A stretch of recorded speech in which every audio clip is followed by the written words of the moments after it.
Hello mga beshies! Craving for Pinoy street food? Tara, let's go! Akalain nyo yun, hindi ko na pala kinakailangang umuwi pa ng Pilipinas para matikman ang mga ganitong pagkain. Dito lamang sa Milano ay maaari ko na rin siyang mabili. Tadaan, diba? Ito ang panalo, palamig ni ate girl.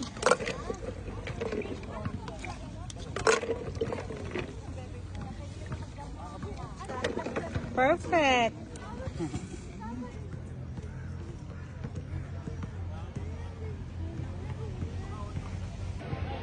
Kain tayo.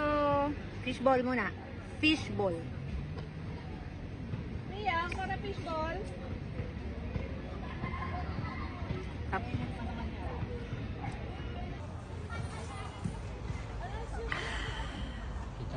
Para ka nang nakarating ng Pilipinas sa palamig ni ate girl. Panalo. Ay, gulaman pala to. Di palamig nga. Apaka... Ito na naman tong supportive kong jowa. Ang dami na naman sinasabi.